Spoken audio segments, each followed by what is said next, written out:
covered with ice. The children who played on it were perfectly safe so long as they followed 3 simple rules. 1, take an adult with you.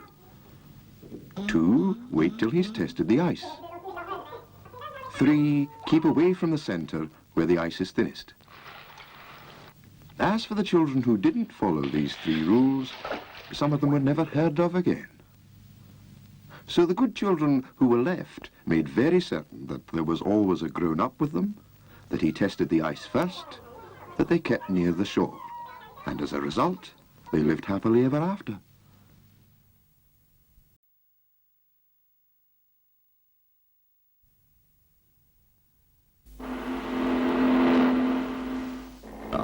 Here's one of those pelican crossings. What? It's all right, it's all right. They're very much like ordinary traffic signals. Green, amber, red. We have to stop. Oh, the amber's flashing. What's it mean? Well, flashing amber means pedestrians have right of way, you see, and we must wait for them to cross.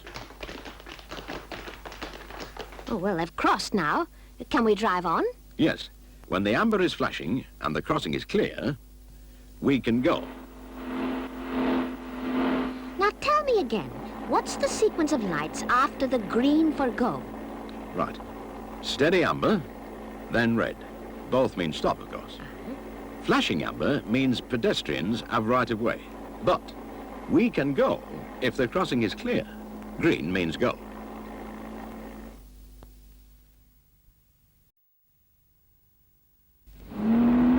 Now, this is a pedestrian light-controlled crossing. The pelican crossing. To cross the road, you press the button and wait. Wait until the red man changes to the green man. See? Yes. Now, if all is clear, we can cross. There we are. Oh, dear, I've left my brolly behind. I'll get it, Grandad. No, stop.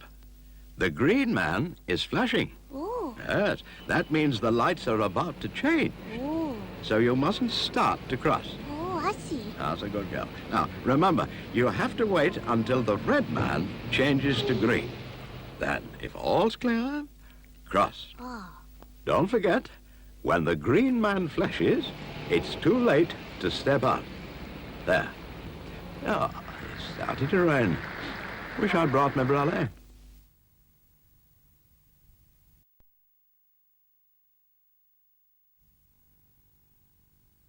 This is Mummy. If ever I go out of the house and forget to tell her, she gets very upset. Yesterday, Colin and Susan came past and said they were going for a picnic with Auntie Jane. And I said, could I come too? And they said yes. But I couldn't tell Mummy because she was on the telephone. And when I came out, Colin and Susan were gone. When Mummy heard that I hadn't gone off without telling her, she was very pleased, and she promised me a picnic with her and Daddy as a reward. So, boys and girls, always tell Mummy where you are, even if you're going with someone you know. Always, always tell her where you are.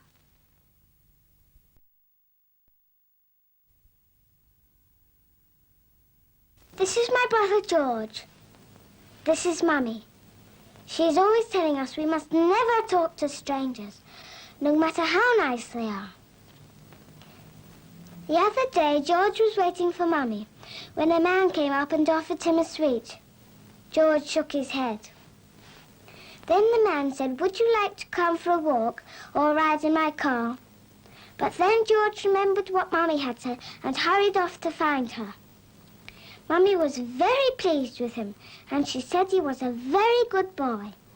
So, children, if someone you don't know offers you something, always refuse. Never, ever talk to strangers.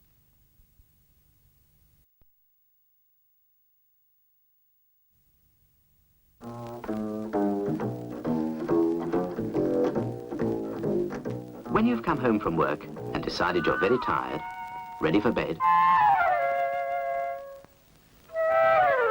Think safe. Tidy up at night. Settle the coals. Put the guard in front of the fire. Empty the ashtrays. If clothes are airing near a boiler, remove them. And any oil heaters should be turned off. Take out electric plugs, especially heaters and electric irons. Not forgetting the TV set. All these are sources of danger, especially at night. Don't gamble with lives and property. You're bound to lose in the end. So when you're ready for bed, think.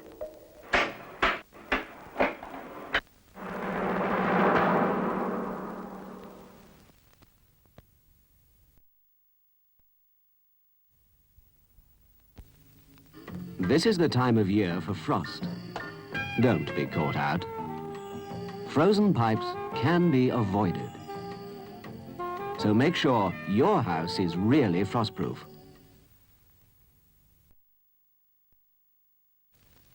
When there's a likelihood of fog about, don't turn it into smog by burning rubbish or banking up fires at night.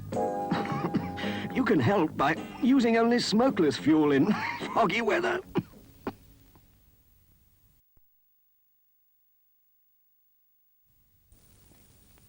When there's fog about, that's a nuisance. But if it mixes with smoke and becomes smog, that's dangerous. Smog attacks clothes, buildings, people. Please help prevent it. Reduce the load on industrial furnaces and burn your rubbish some other time. Keep a stock of smokeless fuel, or use gas or electric fires if you have them. Prevent smoke, prevent smog.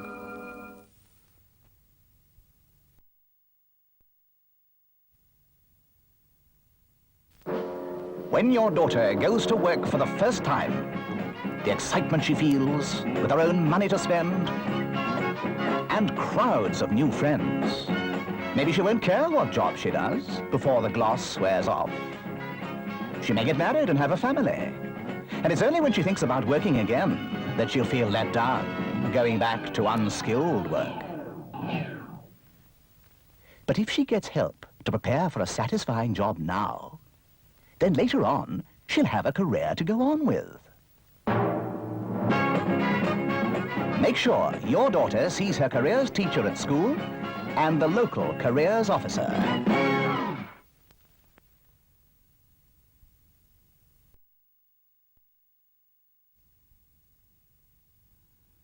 You are now 15 years old. You're beginning to be aware of many things, in particular the prospects in life before you. Are you going to leave it all to the hand of chance and just let yourself be landed into the first job that comes along? Don't be soft. Stand up for yourself. Think of what you really want to do and go after it. What's up? Not clear about the way? Do you remember you had a talk from someone about the different kinds of jobs there are? He's the man to look for now. You can be sure of making a start in the right direction with help from your careers teacher and the local careers officer.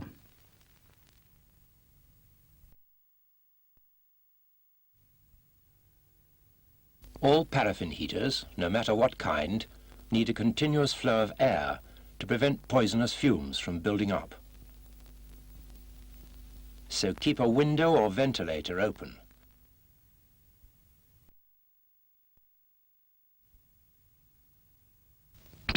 This is a Coast Guard station, where a Coast Guard keeps watch for craft in difficulties at sea.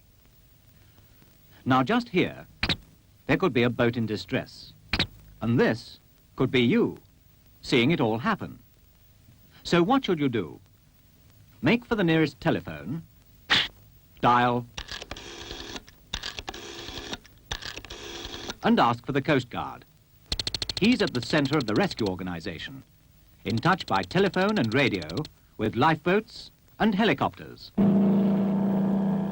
So remember, for distress at sea, dial 999 and ask for the Coast Guard.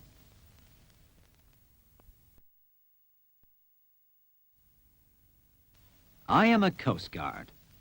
I guard coasts and yachtsmen like Edwin here. Sensibly, before sailing, Edwin is giving a friend details of his boat, where he's going, and when he will be back. Now all goes well with Edwin until he reaches here, when a storm blows up.